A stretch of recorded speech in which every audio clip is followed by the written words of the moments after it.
एक बात पर विश्वास कर लीजिए कि आपको कोई भी सुखी नहीं कर सकता। यदि आपको कोई सुखी कर सकता है तो आप हैं। बिल्कुल घनीभूत अर्थात ठोस बात है, इसे समझ लेना।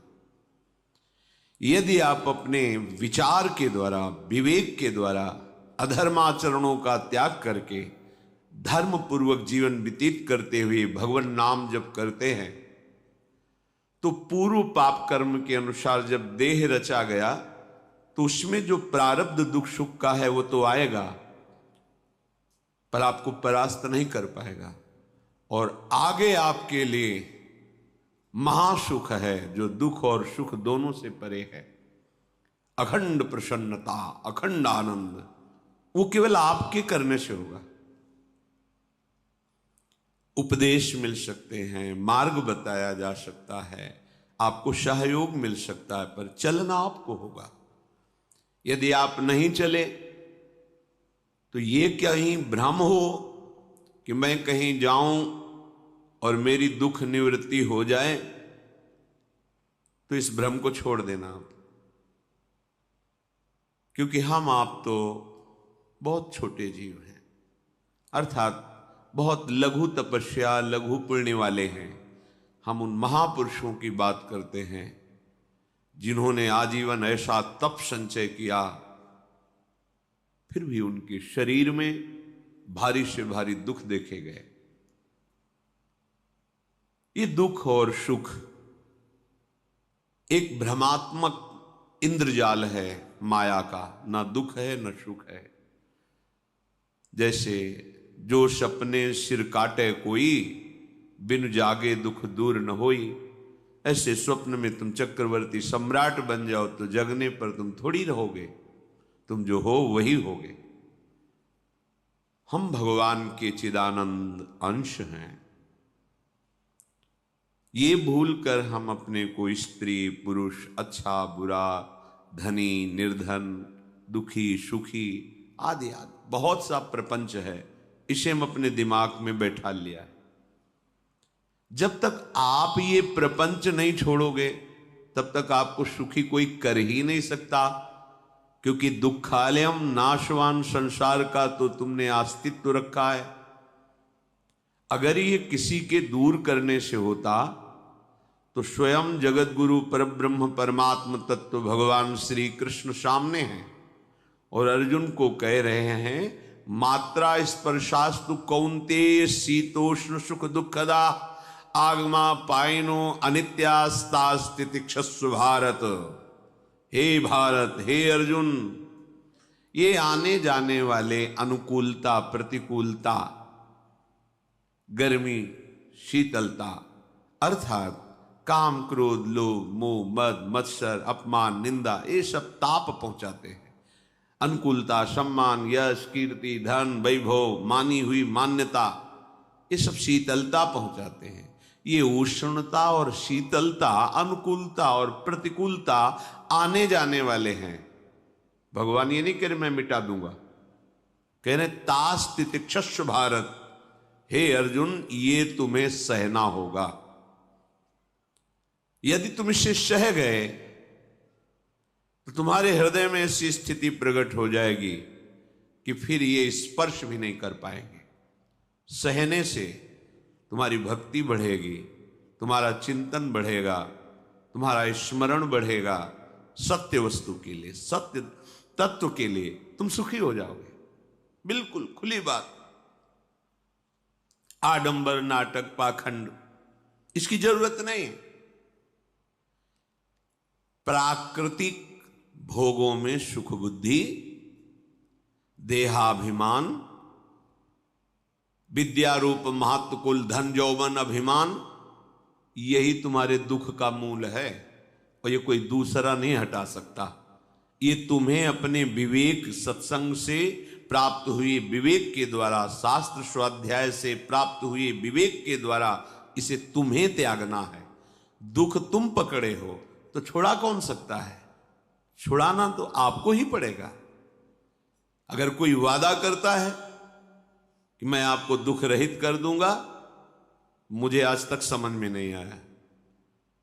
दुख रहित होने का जो उपाय है वो गुरुजन, महापुरुष, संत जन बताते हैं कि जब चारों ओर अंधेरा छा रहा हो, कोई अपना न दिखाई दे रहा हो, केवल दुख ही दुख, अशांति ही अशांति, उस समय आप देखिएगा कोई एक है जो आपको बहुत प्यार कर रहा है। वो हमारे प्रभु हैं। आप जिनकी तरफ पीठ किए हो और जहां दुख है उधर मुख किए हो, वापस घूमो, सन्मुख होइएगा। सन्मुख होए जीव मोहि जबहि, जन्म कोटि अघनाशों तबहि। करोड़ों जन्मों के पाप नष्ट कर देते हैं भगवान। जहां प्रभु की तरफ हुए तो पता चला बहुत जन्मों से बिछुड़ा था, वो मेरे स्वामी मिल गए। भारी से भारी संकट की निवृत्ति के लिए एकमात्र उपाय भगवान श्री हरि का आश्रय, उनके नाम का जप। सत्य मान लीजिए, आडंबर से कुछ नहीं होना। चाहे जितने जंतुर बांध लो, चाहे जितना जो कुछ जादू टोना जो मन आवे सो कर लो। बारी मथे घृत होए बरु शिकताते बरु तेल, बिनु हरि भजन न भवतरी यह सिद्धांत अपेल। विनिश्चितम बदामिते नान्यथा वचांस में हरि भजंती। अटल बात है, यदि भजन नहीं करोगे तो तुम्हें कोई सुखी नहीं कर सकता। तात्कालिक आपको ऐसा लग सकता है मेरा काम बन गया, नहीं, वो तत्कालिक है। हमारा काम बनना तो तब होगा जो हमारा आवागमन मिट जाए, सदा सदा के लिए मुझे ऐसी वस्तु प्राप्त हो जाए कि जहां चाह ही खत्म हो गई, जहां दुख ही खत्म हो गया। वो हमारा स्वरूप है, वो हमारे आराध्य देव है। प्रार्थना मान लीजिए, भटकाव से बचिए। ये कलिकाल मलायतन मन कर देख विचार, श्री रघुनाथ नाम बिन नाहिन आन आधार। महापुरुषों ने स्पष्ट कहा है। ये मलायतन मल का आगार है। मल माने कामना, नाना प्रकार की वासना, भ्रष्ट आचरण, छल कपट, दंभ पाखंड, बोलबाला, इसका एकमात्र श्री भगवान का नाम आधार है। जो चाहत है नित्य सुख अरु मन को विश्राम, तो हित ध्रुव हित सो भजत रो पल पल श्यामा श्याम श्यामा श्याम श्यामा श्याम। यदि सच्चिदानंद शाश्वत सुख चाहते हो, जहां से कभी हटना ना पड़े, केवल सुख ही सुख है, आनंद ही आनंद है, और मन का विश्राम चाहते हो कि भाग दौड़ मन की मिट जाए, तो बस प्रेम से बोलते रहो श्यामा श्याम श्यामा श्याम, राधे श्याम, राधा राधा राधा वल्लभ। ये बड़ी शोध करके महापुरुषों ने बात कही है। यदि आप भजन नहीं करते तो आप दिमाग में लिख लीजिए, चाहे अपनी नित्य डायरी में लिख लीजिए, जो आप दिनचर्या लिखते हैं। आपको कहीं भी कभी भी कोई भी सुखी नहीं कर सकता। गांठ बांध लीजिए, भटकने की जरूरत नहीं है। और यदि नाम जप करने लगे, धर्माचरण करने लगे, तो तुम आशीर्वाद देने वाले बन जाओगे। सातरति सातरति सा लोकांतारयति। ध्यान दीजिए, वो तर जाता है, वह तर जाता है, वो लोकों को तार देता है। जब पृथ्वी में भयंकर पापाचरण की वृद्धि हुई, असुरों के द्वारा प्रेरित होकर के जहां भी धर्माचरण, नाम कीर्तन, यज्ञ, हवन, होम, ऋषि मुनि विध्वंस कर दो, क्या हुआ? कोई दूसरा दिखाई दिया क्या? नहीं, किसी की सामर्थ्य नहीं थी। सब मिलकर के ब्रह्मा जी के पास गए, जो ईश्वर कोटि के महापुरुष, सबने ब्रह्मा जी से प्रार्थना की। ब्रह्मा जी ने कहा, हम भी जिनके सेवक हैं वही प्रभु अब हमारे दुख का निवारण कर सकते हैं। सोचो, आप किसी और से दुख निवृत्त कराना चाहते हैं, जिसने सृष्टि बनाई है, भगवान ब्रह्मा जी भी कह रहे हैं मैं जिनके सेवक हूं, वही प्रभु हमारे और आप सबके दुखों का निवारण करते हैं। तो आपको समझ में नहीं आ रहा कि एकमात्र भगवान श्री हरि ही हमारे दुख का निवारण कर सकते हैं। हमें कहीं भागने दौड़ने की जरूरत नहीं है। साधु समागम इसलिए किया जाता है कि हृदय पवित्र हो जाए, पवित्र हृदय की पहचान बुद्धि में विवेक का प्रादुर्भाव हो जाए, और विवेक से मोह का नाश करके हम निरंतर प्रभु के प्रेम में डूबे, भजन में डूबे। सबने एक साथ मिलकर के विचार किया कि महासुख सिंधु प्रभु से विनय करनी तो कहां जाया जाए, वैकुंठ चले, किसी ने कहा क्षीर सागर चले, अपनी अपनी भावना व्यक्त कर रहे थे। तेहि समाज गिरजा में रहू, अवसर पाई वचन एक कहू, हरि व्यापक सर्वत्र समाना, प्रेम ते प्रगट होई मैं जाना।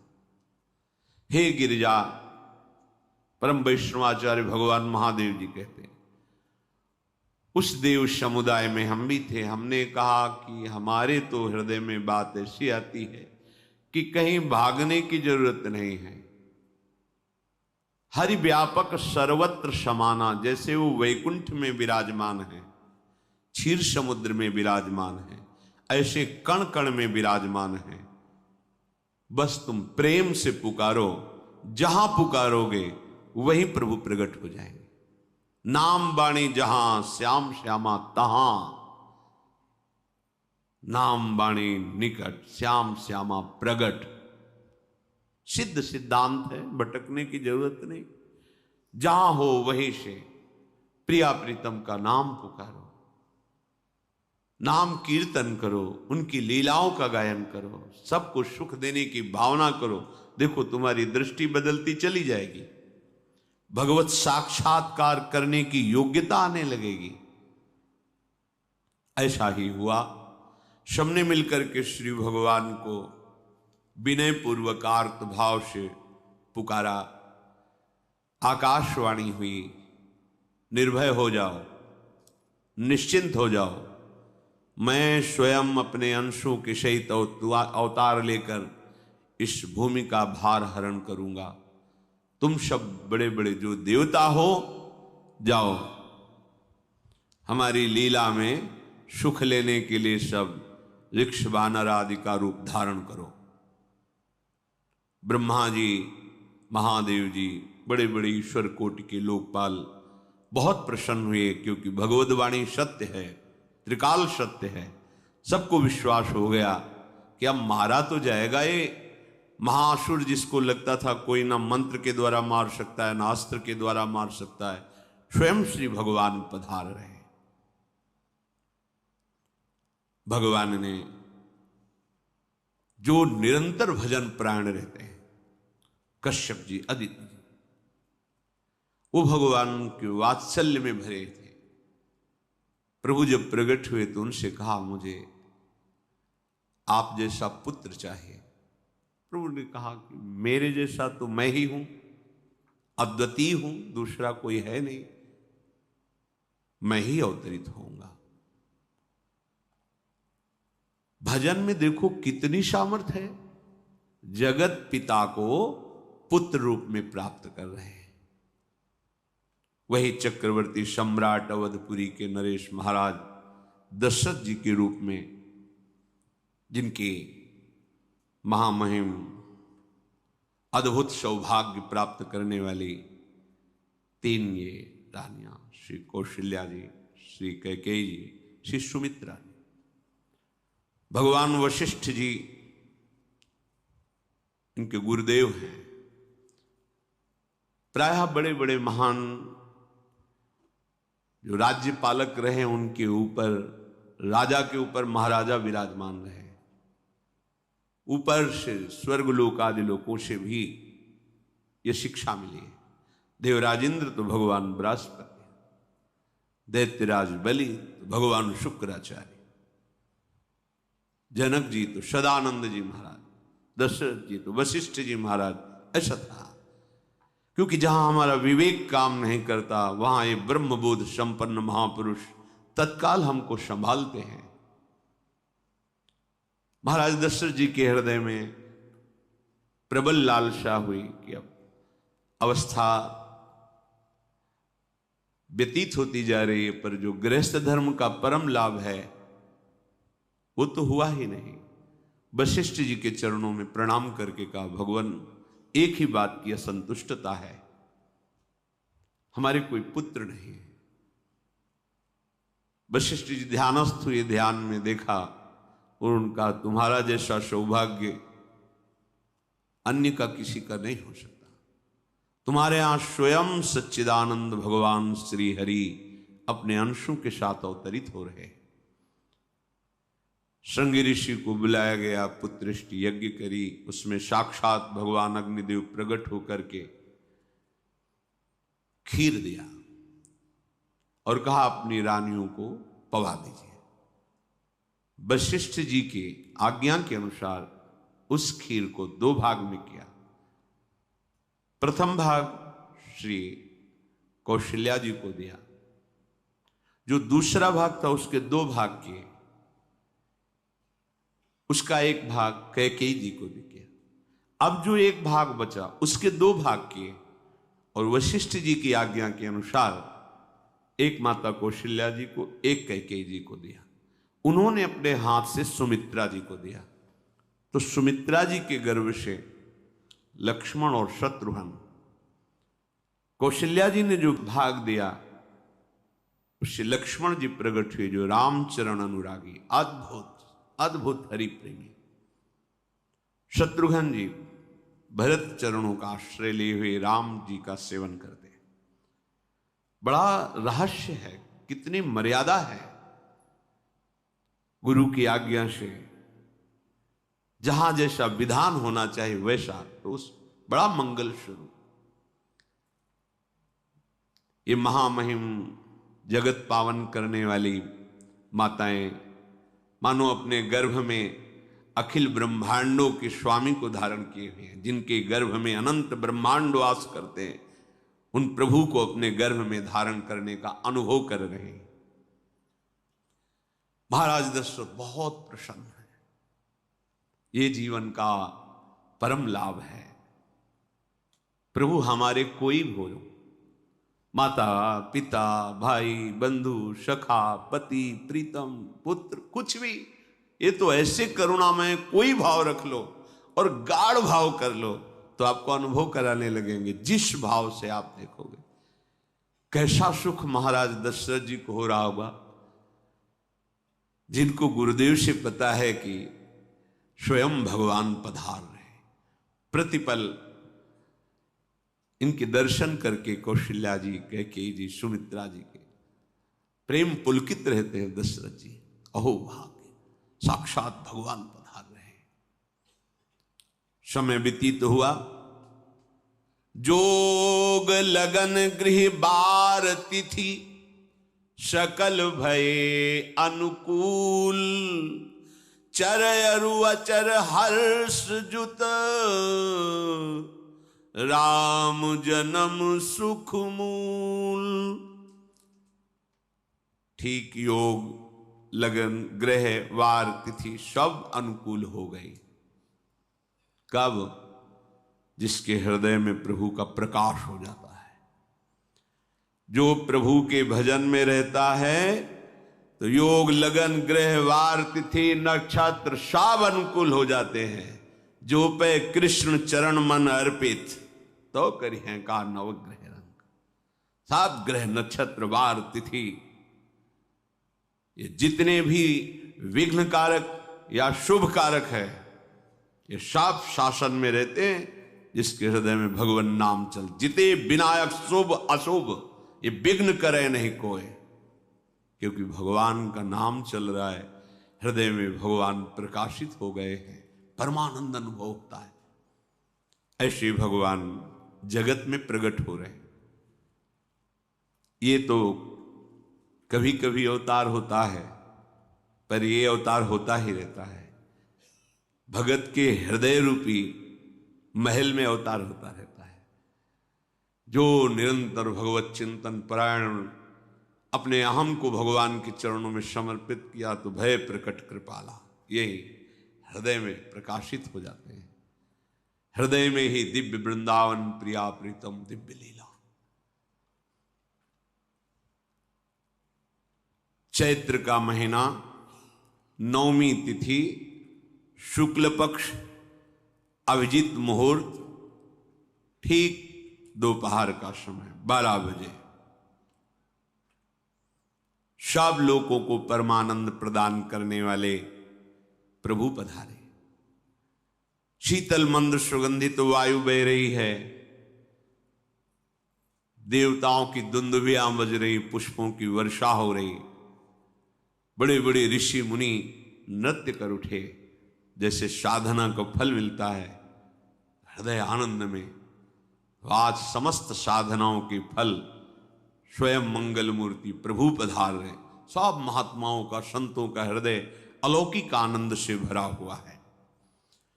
पृथ्वी जितनी दिव्यता है सब प्रकाशित कर दी। रस भरे फल, औषधियां, दिव्य मणियां, रत्न जो छुपाए हुए अपने गर्भ में थी, प्रभु आ रहे, सब प्रकाशित कर दी। जलधाराएं जो सूखी हुई थी वो भी।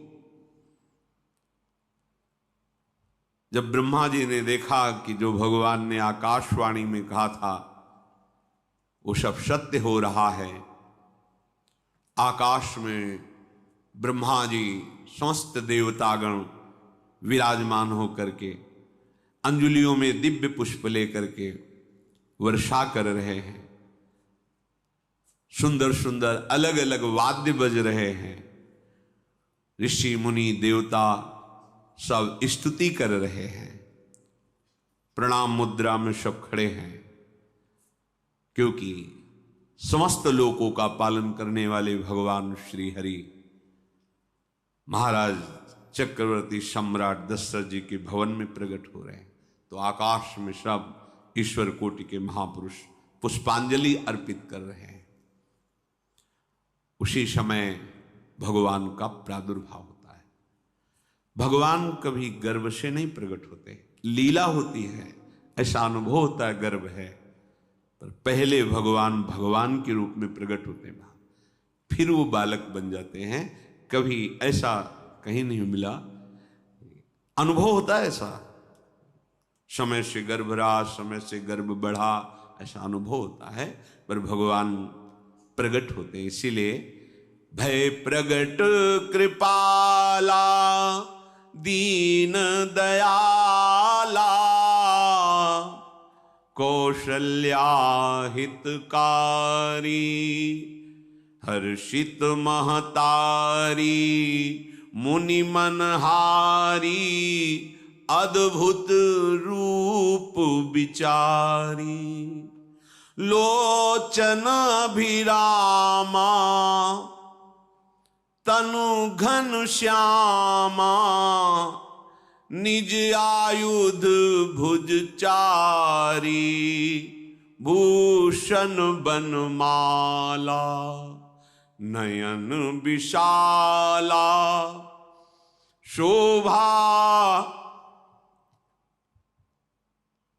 सिंधु खरारी कह दुई कर जोरी अस्तुति तोरी केहि विधि करो अनंता माया गुण ज्ञाना तीत अमाना वेद पुराण भनंता करुणा सुख सागर सब गुण आगर जेहि गावहि श्रुति संता सो मम हित लागी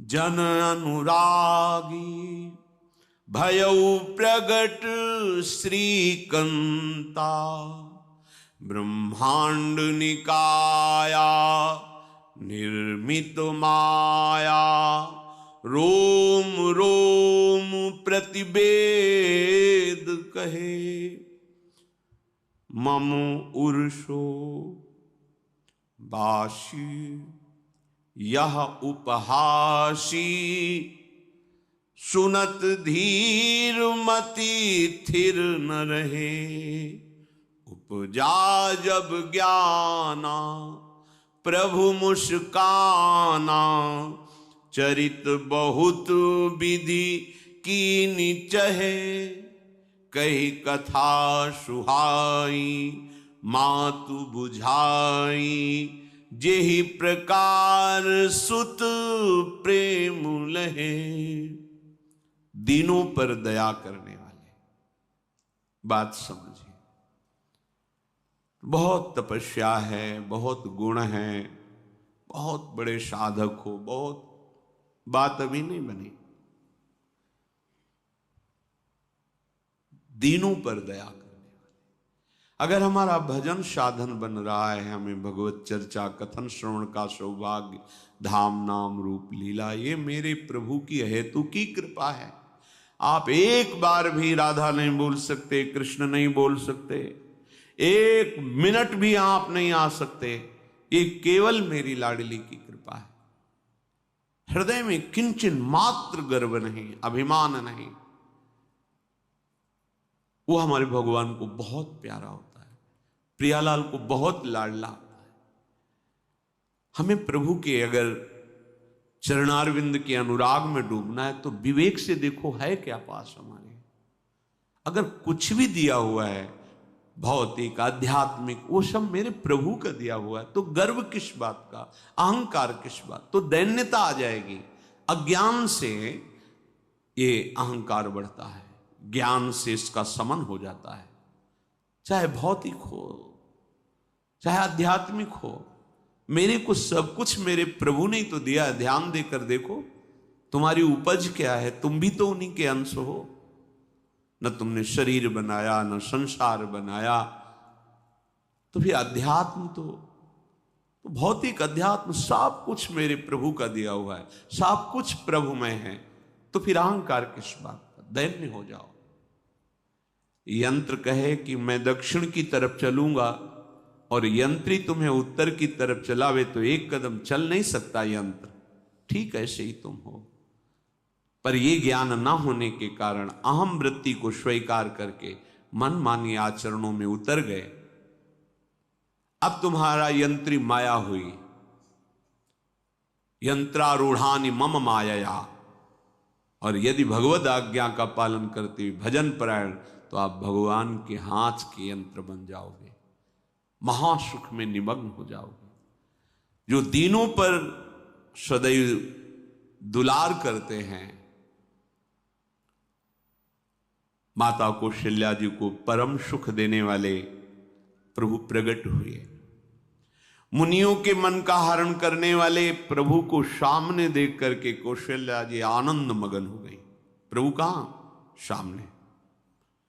आनंद क्यों मगन, नेत्रों से अश्रुधारा चल रही कौशल्या जी के सामने देखा, श्याम सुंदर विराजमान है, लोचन अभिरामा तनु घन श्यामा।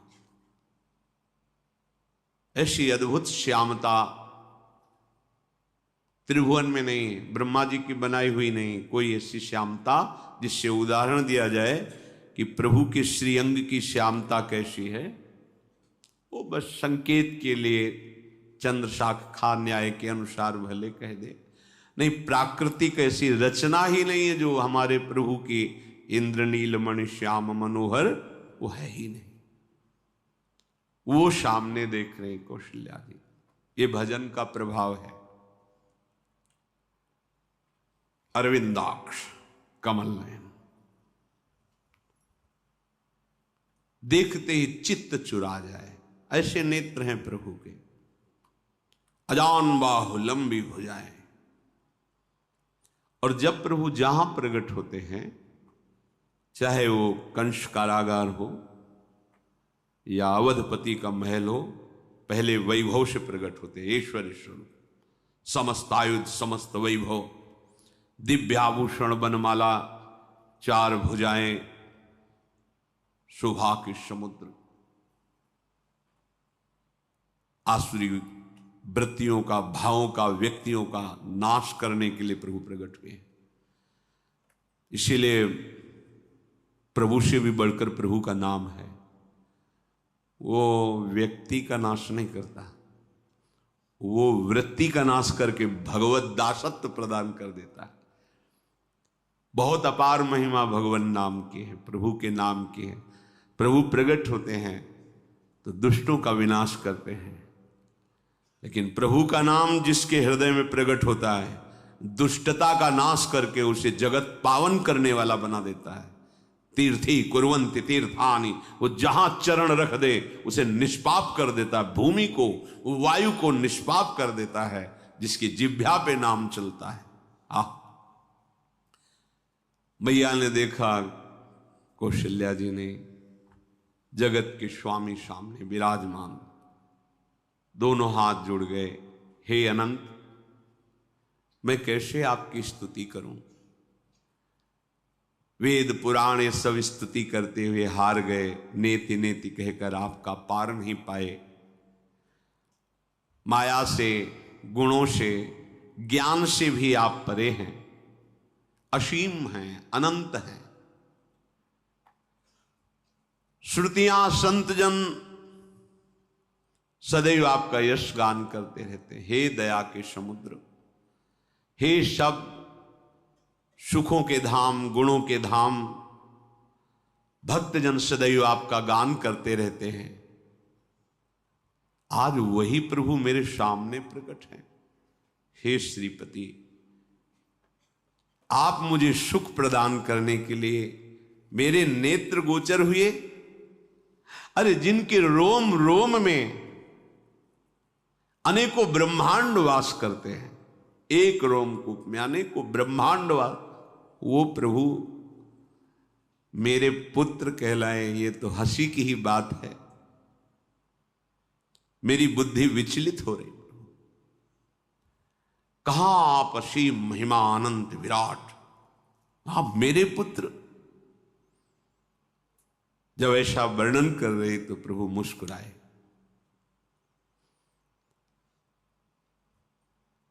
बहुत प्रकार से मैं आपको सुख देना चाहता हूं, इसलिए पहले मैं इस रूप में आया हूं कि आपने जो भजन करके मांगा था कि मेरे जैसा पुत्र हो, तो देखो मैं ही स्वयं, मेरे जैसा और कोई है ही नहीं, मैं ही स्वयं आया हूं। तुम्हें याद है? याद, स्मृति आई। हां प्रभु। फिर प्रभु अब इस रूप में नहीं। माता पुनि बोली सोमति डोली, तजहु तात ये रूपा, की जैसी सुलीला अति प्रियशीला, यह सुख परम अनूपा। हाँ हाँ प्रभु, याद आ गया। ओहो, अहो भाग्य, अहो भाग्य। तो फिर प्रभु ये रूप छोड़ो और जो सुख देने के लिए आप पधारे हो वो रूप धारण करो। प्रभु, जब आप हमारे पुत्र बनने के लिए आए हो तो फिर शिष्य रूप धारण करो। जो ही माता कौशल्या जी ने ऐसे वचन उचारे तो सुनी बचन सुजाना, रोदन ठाना, होई बालक सुरभूपा, यह चरित जिगावहि, हरि पद पावहि, ते न परहि भवकूपा। इतना सुनते ही सुजान भगवान श्री हरि नवजात शिशु होकर के रोने लगे। जो इस पावन चरित्र का गान या श्रवण करता है वो कभी दोबारा इस संसार में जन्म नहीं लेता है। भगवान के कैसे महामहिम चरित्र देखो, अभी भगवान प्रकट हो रहे हैं और उसका फल बता रहे कि जो भगवान की इस पावन लीला का गायन या श्रवण करेगा, दूसरे साधन बने न बने, निश्चित वो भगवत प्राप्त हो जाएगा। इसका फल ही है ये चरित जे गावहि हरिपद पावहि ते न परहि भवकूपा। ब्रह्म ऋषियों के लिए, गौ देवता संत भक्तों के लिए स्वयं भगवान लीला सुख प्रदान करने के लिए अवतरित हुए हैं। सतोगुण रजोगुण तमोगुण से अतीत भगवान का चिदानंदमय देह है, मनुष्य रूप में ही प्रकट हो रहे हैं। पर ये मायाकृत नहीं, ब्रह्मा की सृष्टि का नहीं है। चिदानंद सच्चिदानंद रूपाय, ऐसे ही चिदानंदमय देह तुम्हारी विगत विकार जान अधिकारी। निज इच्छा निर्मित तनु है, कर्म बंधन से नहीं, प्रकृति के अधीन नहीं, प्रकृति को अधीन करके स्वयं की इच्छा से आत्मस्वरूप सच्चिदानंद भगवान का विग्रह है। अब शिशु का रोदन सुन करके जैसे समुद्र में ज्वार भाटा आ जाता है, ऐसे महाराज दशरथ जी के भवन में सुख सिंधु की बाढ़ आ गई। महारानी कौशल्या जी ने शिशु का जन्म किया। ऐसा जन्म हुआ है जन्म मरण मिटाने वाला। आप सोचते होंगे कि ये प्रिया प्रीतम के अनुरागी, हम आपको सच्ची कहते हैं, हम इनकी बात कर रहे हैं ना तो दिमाग में रील कुछ और ही चलती है। हमें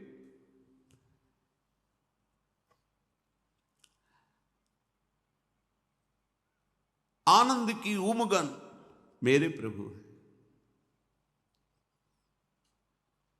कल जब इस प्रसंग का गायन करना है तो थोड़ा चिंतन कर रहे थे, तो जब जनकपुर की सीमा में भगवान विश्वामित्र जी के साथ पधारते, आगे प्रसंग आएगा, और जानकी जी जब पुष्प वाटिका में प्रभु की जब दृष्टि पड़ती है और दोनों दृष्टि मिलती है, तो उस समय दिखाई दे रहा था इतना भी अंतर नहीं था, इतना भी अंतर नहीं था। तो बता रहे प्रिया प्रीतम, इतना भी अंतर है। उनके जब नेत्रों में केवल देख रहे थे तो वही नेत्र थे, रूप और स्थान अलग था, लेकिन नेत्रों में वही था जो देखते, जो यहां देखते वही वहां दिखाई दे रहा था। दोनों नेत्रों में पहचान हो जाती, जैसे अपना पति है ना, और वो किसी सुंदर नाटक में वो किसी दूसरे का पति बन करके स्वांग कर रहा हो तो उसको जलन थोड़ी होती है, उसको लगता है मेरा प्रीतम कितना अभिनय में प्रवीण है, ओहो मेरा प्रीतम, मेरा प्रीतम। वो आनंदित होती उसे देख के, मेरा प्रीतम अभिनय में कितना प्रवीण है। उपासक अपनी ही धारा में रहे।